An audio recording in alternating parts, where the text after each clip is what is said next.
Chantal Goya et Johnny Hallyday ont été très proches. La chanteuse a même hébergé le rocker chez elle pendant plusieurs mois. Et celui-ci lui en a fait voir de toutes les couleurs. Chantal Goya a été très proche de Johnny Hallyday durant des années.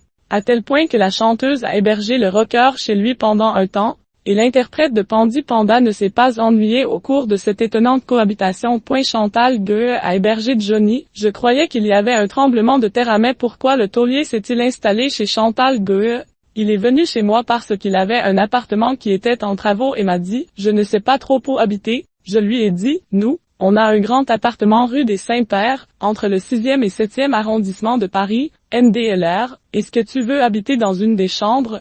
a raconté à la radio ici la chanteuse de 82 ans, qui résidait déjà avec son conjoint, Jean-Jacques Debout. À l'époque, Johnny Hallyday a accepté la généreuse proposition de son amie et a séjourné chez elle pendant 6 mois. À l'époque, il était toujours en couple avec Sylvie Vartan, mais celle-ci se trouvait à New York pour les besoins de sa carrière. Il est resté assez longtemps à la maison, mais c'était quelque chose, s'est-elle souvenue. Un jour, le rocker a demandé une faveur à celle qui l'accueillait chez lui. Il m'avait dit « Je peux inviter des amis ?»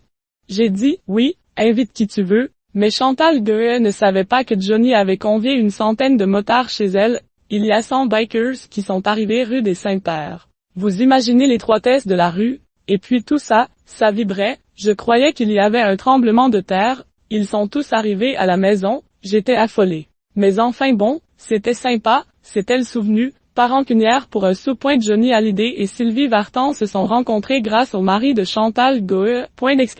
C'est d'ailleurs grâce au mari de Chantal Goya que Johnny et Sylvie Vartan s'étaient rencontrés quelques années plus tôt. En 1962, Jean-Jacques Debout participait à la tournée d'été du rocker. Un soir, alors qu'il avait rendez-vous au restaurant avec le taulier, il est arrivé accompagné de Sylvie Vartan, avec qui il était lui-même en couple à l'époque.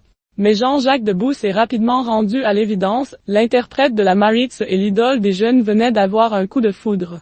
Nous sommes ensuite allés dans une discothèque et, en les voyant s'embrasser, j'ai compris que j'avais perdu la partie, avait-il raconté à Soir Mag. Les deux hommes sont restés en froid pendant 2 ans, mais celui qui est ensuite devenu le mari de Chantal Goya a fini par lui pardonner cette trahison.